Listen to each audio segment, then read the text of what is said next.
I couldn't bear the prospect of being burdened with a woman sporting a belly resembling a monstrous entity, forcing me to raise the child on my own while enduring the sight of her swollen, 9-month pregnant belly. His eyes exuded contempt, and a lewd smile spread across his lips.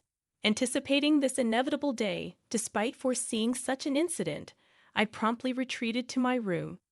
Returning with a document in hand, I bluntly presented the prepared divorce papers before Anton. He contorted his face in disbelief, exclaiming, "What the hell? What's this all of a sudden?" "Well, it was your idea. Now sign it quickly. I'll submit it tomorrow," I challenged him. His face rapidly turned red as my provocative words stung him. "Watch closely. I'll make you regret how you've treated and looked down on me all this time," I declared. "My name is Helen. I'm a 26-year-old housewife. Until 2 years ago, I worked for a mobile company. I met Anton Cade, my boss at the workplace, when I was 24. It didn't take us long to fall in love and get married. Anton, 3 years my senior, was very dependable, especially when teaching me the ropes at work. As a newcomer to the department who didn't know her way around, I couldn't express how grateful I was for Anton's precise instructions. As he taught me about work, we became friends and frequently went out to dinner together. When he asked me out, I was over the moon, particularly because I had never dated anyone before. It's embarrassing and not something I share often. But being a cartoon enthusiast, I was always more interested in 2D characters than real-world men. However, seeing my high school and college classmates getting married one after another, I started to feel the pressure. When I fell in love with Anton, I secretly vowed it would be my first and last love. So, when I began dating Anton, and we got married a year later, I was completely elated. Anton was good-looking and popular among our female coworkers. I was proud to be his wife, and many congratulated us, saying, "Congratulations," or "Though I'm jealous, I wish you happiness." I said, basking in unprecedented joy. I couldn't have imagined what lay ahead for us. "You're married to me now, so you'll quit your job, right?" I informed them yesterday. The day after we submitted our marriage registration, as we eagerly embarked on our new married life, Anton dropped a bombshell. "Obviously, I've always wanted my wife to focus solely on household matters. Don't worry, I can support both of us with my income," he stated. "But this is so sudden. You never mentioned this before," I replied. Anton had never brought up the idea of me quitting my job before our marriage. I had taken my current job based on my father's recommendation, and leaving without notice wouldn't be right. I wanted to explain this, but Anton's eyes silently pressured me, warning against pursuing the topic. Instinctively, I closed my mouth. Unable to resist any longer, I admitted, "I should have told you, but it's done. Starting tomorrow, you don't need to go to work. I'll handle the handover," Anton declared. The news about starting tomorrow was so abrupt that it left me feeling dizzy. However, Anton's words were resolute. As he had been my superior at work, I couldn't oppose him. Even though I had to leave my job without a proper farewell, I was determined to make our marriage work. Anton had entrusted me with household responsibilities, and I wanted to meet his expectations. With utmost dedication, I worked hard at household chores, preparing meals focusing on Anton's favorites. Although Anton ate without specific comments on the taste, I longed for a word of appreciation, especially after quitting my job and no longer being recognized by anyone. "Is my jacket clean? I have an important meeting tomorrow," I asked Anton one day. "Yes, of course," he replied, showing a domineering side with some old-fashioned views. Reminding myself of how fortunate I was to have married him, I took the initiative to meet his expectations. With no personal income, living normally meant relying on Anton. While our relationship often felt more like that of an employer and housemaid than a husband and wife, our marital life was generally smooth. However, one day, I fell ill and couldn't get out of bed. Feeling lethargic, I thought I would catch up on housework the next day. Anton entered the bedroom and angrily asked, "What are you doing? Get up and make some food," as he kicked the blanket I was under. I'm sorry, I'm feeling unwell today. Can you manage something for yourself? I explained, hoping for understanding. Instead of nodding or consoling me, Anton frowned and said, You don't work, yet you're lying down just because you feel a bit sick. Pathetic. Get up, kicking me again. In disbelief, I got up from the bed. It was unthinkable that he would demand housework from his sick wife. I had never imagined he would be like this before we married. Perhaps it was my fault for not seeing it, but it was too much. I found myself doing chores while tears streamed down my face. Several days passed, and my health showed no signs of improvement. It was then that I realized I had missed my period. Panicking, I rushed to the drugstore to buy a pregnancy test. Upon trying it, the result was positive. Overjoyed, tears flowed naturally, and I decided to share the news with Anton when he returned from work, lifting my spirits instantly. The day Anton returned home after midnight was the day I had chosen to share the news. However, the moment he entered, the smell of alcohol made me nauseous. His face was flushed, and he staggered as he walked. It was surprising how much he had drunk, especially without notifying me in advance, even though I had prepared dinner. I wanted to share the news of my pregnancy with Anton, but more than that, I wanted to do it quickly. My excited emotions surged, and I shared the news with my intoxicated husband. Yes, I haven't been to the doctor yet, so it's not confirmed, I began, eager to convey our happiness. However, Anton's face darkened as he responded, a child. What have you done? His characteristically grim tone was unlike anything I'd ever heard before. I don't want a child. Damn, this is the worst. If you're going to have it, raise it yourself. His harsh words shocked me. He rudely stripped off his clothes and headed to the bathroom. It was unbelievable. I couldn't fathom why you would make such irresponsible comments about our baby. Instead of being happy for us, the happiness I had felt just moments ago was immediately replaced with deep sorrow. Why would he say such things? He had never mentioned not wanting children before. We hadn't even been using contraception, so I naturally thought we both wanted children. As I hung Anton's jacket and was about to take his shirt to the washroom, I noticed something else. What's this? A piece of paper had emerged from the pocket of the dress shirt. Immediately, I could tell it was a receipt due to its texture. At first, I thought it was just a receipt from tonight's gathering, and I was about to discard it. But then my eyes caught the name of the establishment. Is this a motel? My hand holding the receipt trembled, and I could tell from the name that it was indeed a motel. The shock of this discovery weighed heavily on my heart. Why doesn't Anton love me? Isn't marriage supposed to be between two people who love each other, especially since we've only been married for just over a year? How could this be? I have been lost in imaginary romances for years, never truly engaging in a real relationship. I couldn't immediately accept this harsh reality. However, the idea of Anton cheating began to make sense, and many pieces fell into place. Had Anton been using me from the very beginning of our marriage? Was he genuinely in love with the person he was cheating with, while I was merely a convenient servant? All these doubts swirled within me. Was that the reason he reacted so harshly when he learned of my pregnancy? As I grappled with these thoughts, nausea set in, and I became convinced that something was amiss. Yes, there's no doubt now. Perhaps the reason he drove me out of the company was that his mistress worked there. It seemed like everything was beginning to make sense, as if he had married me for stability and not love. The line between reality and my imagination became blurry. Still, there was no denying the heartless words he had thrown at me after learning about my pregnancy. That day, I decided to gather evidence of Anton's infidelity. From then on, his cold behavior towards me was undeniable. It was as if he couldn't forgive me for becoming pregnant, despite knowing that I was suffering from morning sickness. He would deliberately eat smelly foods near me and nitpick my housework, forcing me to redo tasks. My pregnant body had to endure a lot, and my heart was heavy. Despite this, I continued to investigate his affair. Anton never parted from his cell phone, even taking it with him to the bathroom, making it impossible for me to sneak a peek.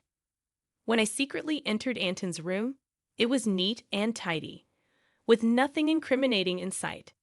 He was meticulous at work, and his desk was always in perfect order. I realized that it would be challenging to catch him off guard directly. I frequently checked Anton's pockets for possible evidence, such as receipts. However, my investigation was proving to be difficult. The thought of hiring a detective crossed my mind, but I didn't have the money for such an endeavor. I was deep in thought, mulling over my situation when I received an unexpected phone call. It was my father, who rarely reached out to me. I wondered about the reason for his call. "Hello, it's me, your dad. How are you?" he inquired. Surprised by his call, considering his busy schedule, I asked, "Dad, what's going on? Aren't you busy with work?" "My employees have been doing well, so I'm not that busy," he explained. My father, the CEO of a company in Canada, had always been a workaholic. I didn't have many childhood memories of playing with him, but I respected his dedication to his job. His unexpected call left me curious about the purpose. "So what's happening?" I inquired. As I waited for his response, my father proceeded to reveal a shocking truth. "Is that really true?" I asked in disbelief. Yes, he's not the type to lie.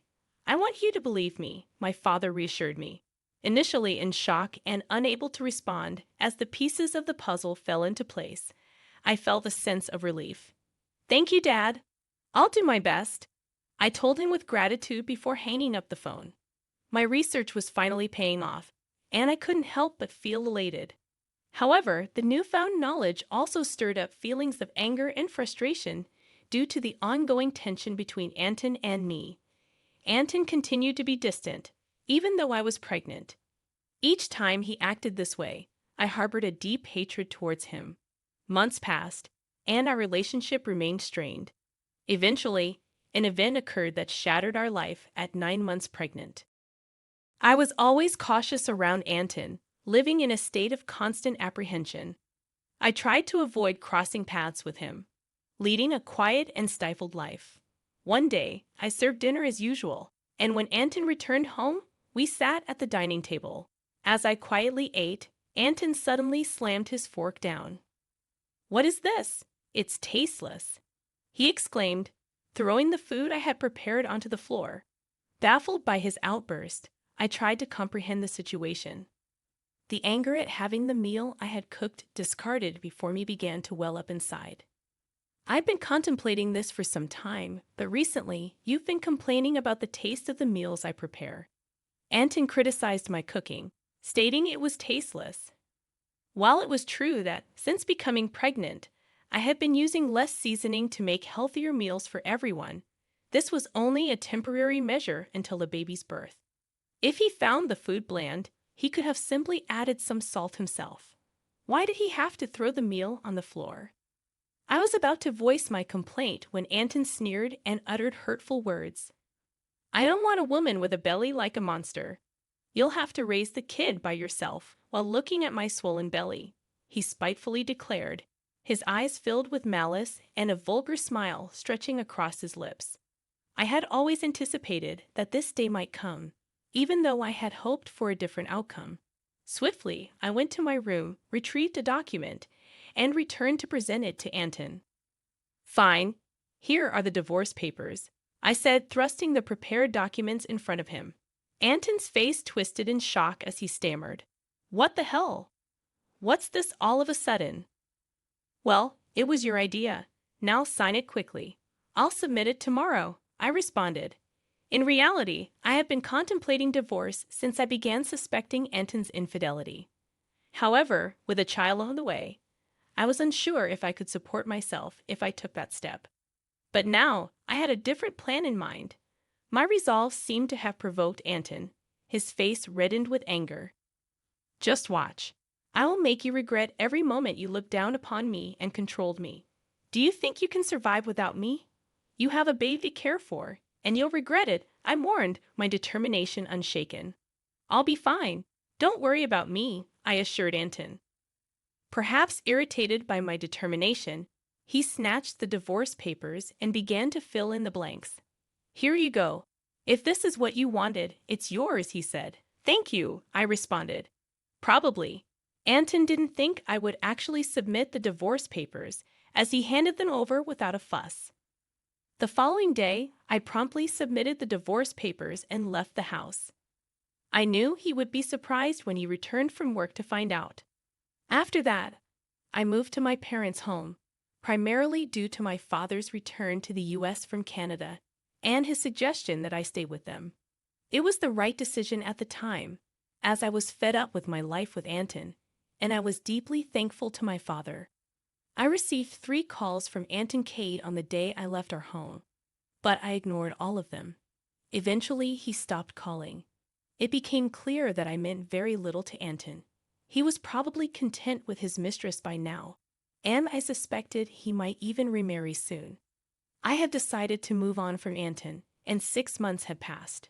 I had a baby who was born safely, and I was now living happily with my parents and the baby. It was while I was enjoying this peaceful life with my family that Anton called again. I ignored his calls at first, but after several persistent attempts, I had no choice but to answer. "Hello, what do you want now?" I said, wary of his tone. "Hey, what's going on? Why were you on that show? And since when were you the daughter of a CEO with assets worth millions of dollars?" I never knew that. Anton's voice boomed with surprise and anger. It turned out that Anton had seen a TV show that was broadcasted after I returned to my family home. I had received a request from a TV station after returning to my family's home, thanks to my father's role as the CEO of a renowned global tech company. The show featured the lavish lifestyle of the CEO's family. Producers had come to our house and filmed the lifestyle of my father's family. During the TV show interview, they discussed our family's wealth, mentioning a rough estimate of $10 million. I never imagined Anton would see that show, but the power of television is truly something. Oh, by the way, I didn't tell you that I have an asset of $33 million due to an advanced inheritance. That's why I was able to divorce you. Yes, my father informed me about the inheritance, which gave me the confidence to live comfortably even after divorcing Anton. Upon hearing this, Anton's reaction was immediate, and he was furious. "What? That's dirty? Why didn't you tell me about this before? Half of it is mine, right? Give me the money now." I calmly responded, just as I suspected. After seeing the show, all you could think of was extorting money from me. Gifts from parents are not included in the property distribution. And are you forgetting your own misdeeds? Anton was puzzled and asked, "What are you talking about?" I continued, "I'm exasperated with your rage, Anton. You called me yourself. You should know. You can't blame me for what you did. You cheated, didn't you? With your new wife, and she's a junior from your company, isn't she? You started dating her even before our marriage." Anton was evidently shocked by the information I got from my father. I finally had the upper hand. "Did you think I wouldn't find out? My father told me he has many acquaintances in your company, and one of them informed me about your affair. I've never mentioned it, but I'll be demanding child support." Anton, still in denial, protested, "Stop kidding. Why should I pay child support? It's all because of you, right? You got pregnant on your own and slacked off with household chores. It's all your fault." Hearing Anton blame me without apologizing for his own mistakes was beyond belief. I couldn't believe I was ever married to someone so lacking in common sense. I truly felt it was the right decision to leave him. "Anton, I'm broke. My wife spent all the money I earned, and now I'm drowned in debt." Hearing Anton's pitiful plea, I went from anger to sheer disbelief. I never wanted to deal with such an unreasonable person ever again. With that thought in mind, I firmly gripped my phone. "What are you talking about? Do you even realize how ridiculous you sound? I never want to deal with you ever again. I'll have my lawyer handle the matter of child support. Never call me again, and you will not see the child anymore. Goodbye." Hey, wait! After pouring out my emotions, I quickly hung up the phone. Afterwards, I blocked Anton's number and took a deep breath. It's over now, right? I won't get any more calls from Anton. I no longer want him disrupting my peaceful life. Just then, I heard my baby crying from the other room and rushed to soothe the baby. It turned out that he began paying child support every month, as per a former colleague's account. Anton claimed that the woman he remarried was quite a spendthrift, and he had to pay his current living expenses with debts. It seemed that because of these circumstances, Anton had tried to get a share of my inheritance by calling me. However, Anton, who didn't get a penny from me, now had expenses greater than his income. He was struggling, either because he felt things were going south or he couldn't stand being looked down upon by his colleagues. What's more, he stupidly began his job search only after leaving his current company, resulting in being forced into a life of poverty. Hearing this from a colleague didn't move me in the slightest. I thought he deserved all the hardships, the harsh words, and cold demeanor he showed me will never fade from my memory. I sincerely hope he gets what he deserves. On the other hand, I'm enjoying parenting with my parents. I think I'll lead a comfortable life without financial worries. But since my father mentioned passing on the company to me, I'm all geared up to work. After all, I am my hardworking father's daughter.